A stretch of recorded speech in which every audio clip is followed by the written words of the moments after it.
morning, everyone.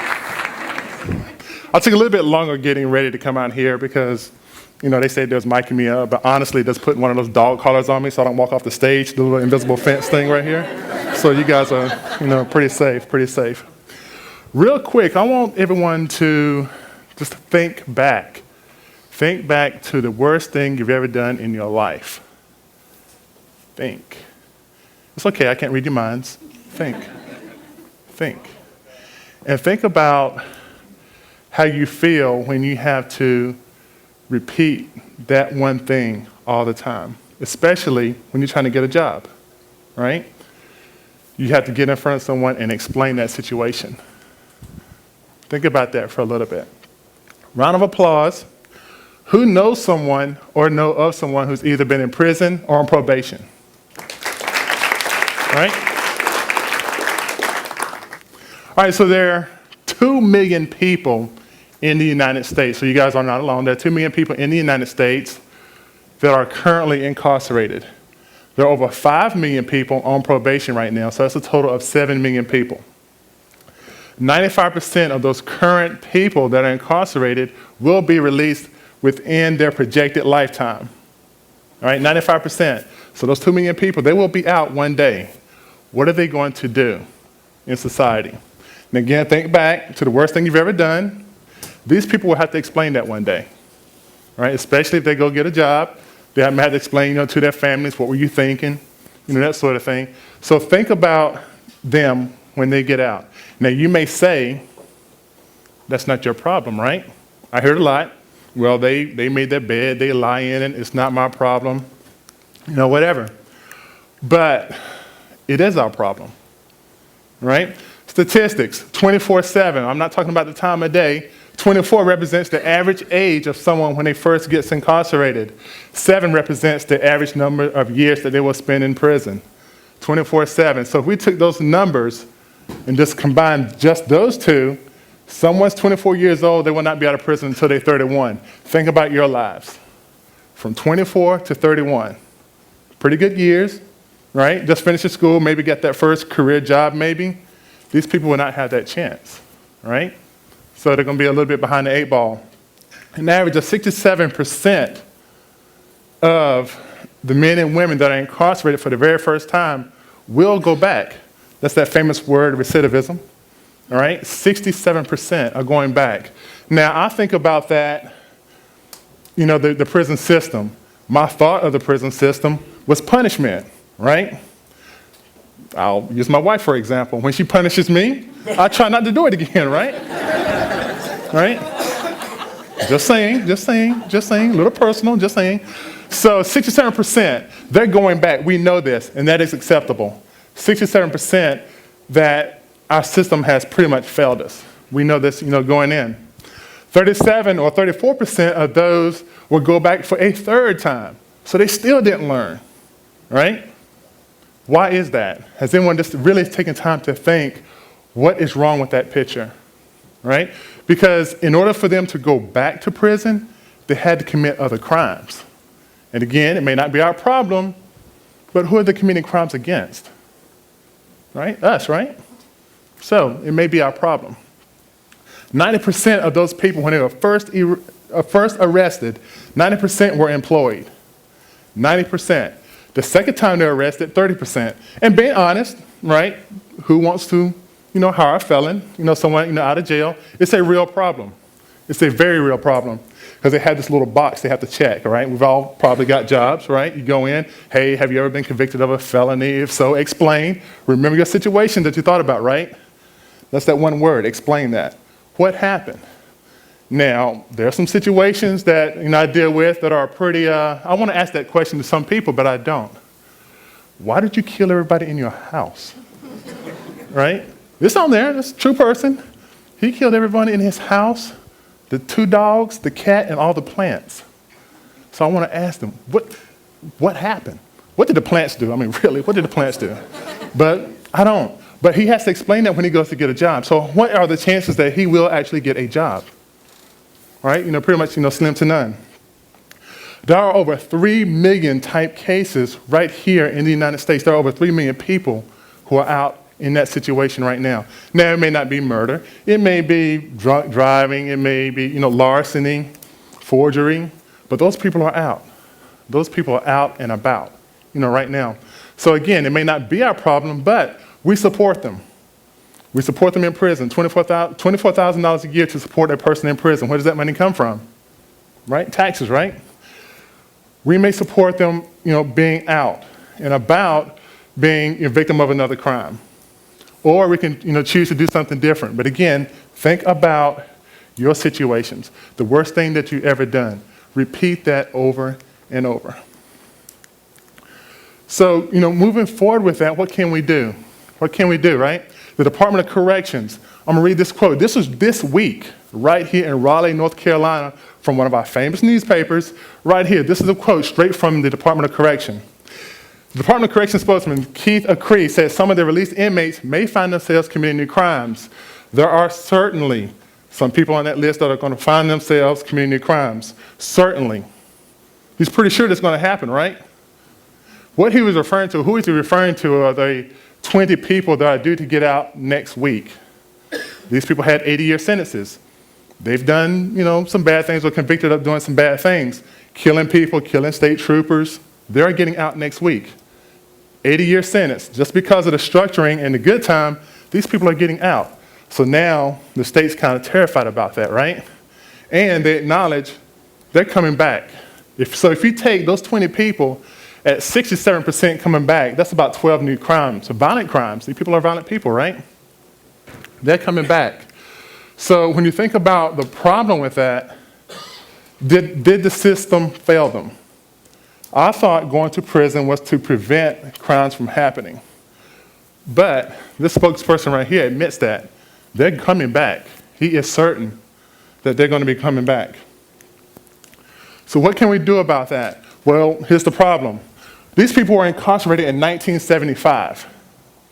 This was the homestead, right? In most homes, right? The rotary phone. How many people had to use that? You're going to age yourself a little bit, right? Right? So we're going back a little. That's what these people know. These people have never used a cellular phone. Apple and BlackBerry, they were only fruits to these people. They don't know, right? No, seriously. They don't know. They don't know what they're getting into once they get out. They clearly do not understand, what they're going to be dealing with. 37 years ago, Ford was president, right? Gas was about, 36 cents a gallon, something like that, right? Who knows what this is? Yeah, you got to think about it, right? This was the norm in cars, for those of you who don't know, sorry. This is a dimmer switch. This is how you used to dim your headlights back in the day, right? You're probably going along the highway right now, your left foot's not doing anything, falling asleep. It did have a job before it got laid off. It actually used to dim the lights, right? So it did actually have to do that. That's what these people know. That is what these people understand. They don't know to, grab the little turn signal to dim their lights. They may have tried to stick their foot up there and do it, just out of habit. But that's what they know. What are they going to do, people? What kind of work are they going to do? That is a serious problem. They have been locked up 37, 36, 37 years. So that is a problem. So what can we do about that? Right? What can we do about it? One option is inmates to entrepreneurs. I get asked this question a lot. What does inmates to entrepreneurs do? Well, we teach inmates to become entrepreneurs. That's, it's pretty easy. We teach inmates to start their own business, right? A low capital startup business. That's what we do now. Again, think back to those problems, to those situations that I had you guys think about earlier, right? The worst thing you ever done in your life. These people are going out next week. These people are going to go out, fill out an application. Oh, I was incarcerated for the last 37 years. Realistically, what are the chances of them getting a job? Right? Yeah, it's pretty tough. So that's where we come in. Okay, we understand. Okay, you may not have a fair shot at it. So what we don't want is for them to turn around and commit more crimes against us. We want to give them that out. We want to let them know that, hey, we are there for you. We teach them to start low capital startup businesses. Now, we're not trying to start a TEDx or anything, not yet, but we can start, lawn care business, painting company, something service-based, something if they were to walk out this door today, right now, they can go out here, and start working to get some money, some instant money. As soon as they finish the job, they're getting paid for it. Low capital startup. Now, can these people actually run a business? That's the question. Starting a business is not hard. Staying in business is the key, right? Can they actually do it? Well, let's talk about the CEO of Main Street Pharmacy. The drug dealer, Let's talk about him a little bit, right? So, a little slow. Come on, I got 15 minutes. Okay, so we have this person, right? Think about the similarities of, say, Jim was here, Red Hat, the CEO's of Red Hat, and actually this person out here on the street corner. They have a product, right? Granted, it's illegal, but they have a product. They have customers. They have a price for that product. They sell that product at a profit, right? Very similar to a regular CEO. Granted, I would not recommend them running commercials, and maybe not, but they do have something to their advantage. The very best form of advertising, which is what? Word of mouth, right? They get their product out there, they push the product, they get the product, they got suppliers.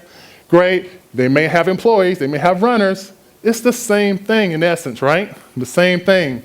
What we try to do is, of course, have them do legal-based, businesses. All right, our successes from doing that. This year, 14 businesses up and running. Those 14 businesses have hired a combined 28 employees. All those businesses are pretty much right here in North Carolina. 75% employment rate within 90 days of release. What we teach is business acumen. We teach them from start to finish how to run the business. Do you have a business plan? No. We will teach you that. Do you know P&Ls? No. Do you know what profit means? No. We will teach that. Granted, some of them come in different levels. We will teach from beginning to end exactly what to do and how to maintain their business. This is absolutely free to them. Free. Granted, they don't have any money, right? So why even charge them? Don't even bother. It's absolutely free. It's free. They just have to, reach out to us. All right, less than 3% recidivism from the people we come in contact with. If they don't maintain their business, at least we taught them how to better manage themselves, how to be a better employee, how to be a better manager, a better supervisor for somebody else. They understand the numbers. They understand, pretty much, what it takes. And right now, more than $200,000 in taxes have been paid back to the state of North Carolina and, to the federal government. Speaking of which, we all know about, the economy. 27 million small businesses are in the United States. We've all heard the middle class, right? We're the backbone of the United States. This is what we're talking about. This is the middle class. We're talking about building a small business, paying taxes, getting that money back out there. There's over 14 million people either unemployed or underemployed with criminal record. Right, so it's quite a bit. But our true successes are right here. Our current people that we work with. David, he's got 2 employees. Right, he's got a lawn care business. Every day he gets up, he works. He either cuts grass, trims leaves, clean gutters. He does it all. He's growing. Craig's paid out $50,000 in the last 3 years in back child support. It's pretty tough to do. And he got awarded his kids, which is even tougher. For those of you who don't know, once a court takes your children, it is very, very hard to get them back. And remember that little situation we talked about earlier, right? That you guys thought about. You had to explain that to the judge. But he got them back. Melissa has a catering business. We had to really work with Melissa a little bit. Melissa wanted to start a restaurant. So, we ran some numbers. Great, it's going to take you $78,000 to start this restaurant. Let's get started.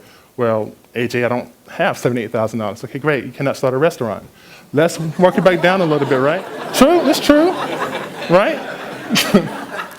Being realistic, right? But we did not shoot down her dream. Okay, you want a restaurant? Great. Put that over here. Let's bring it down a little bit. Let's, a little bit of reality. Let's start out by catering. She catered the Super Bowl party back in January and made $13,000 in a day, right? So I asked her, how much of that's profit? She looked at me like I was speaking Swahili or something. She said, I don't know. So she didn't understand profit, so I knew where I had to be. So I had to teach her that. Now, she just closed her deal last week on her very first piece of property. That restaurant will become reality for her, all right? So, we didn't kill that dream, We just taught her how to get there. And then there's me. I am a former inmate. I know what it's like to not, to have a job and to be kicked down. So I started my own business. So I'm on both sides of the fence. And honestly, living above, average means. Have kids, nice house, and married to the hottest woman on the planet. I have to say that. Look, hold up. I had to say that because I told her when I was leaving home this morning I was going to get some suntan lotion. She doesn't know where I am. So just in case, we've got company, so just in case she sees this, there you go. All right? But really, it's not about men's successes or anything like that. I say that so the men and women who may come to us, they know without a shadow of a doubt that I understand, that we as inmates and entrepreneurs understand what they're going through. We know what it's like to be hungry. We know what it's like to not to have a roof over your head. We know what it's like when people keep slamming doors in your face every single day. But we all have burdens. We all do. You guys think back to those situations, right? It's how you deal with those burdens, right? It's how you carry those burdens. It's not the burdens themselves that get you down. It's how you carry those burdens. That's what we try to teach them. Things are going to happen. That's life. It's what you do in between that. It's what this is right here. Inmates to entrepreneurs. We are just people helping people. Thank you.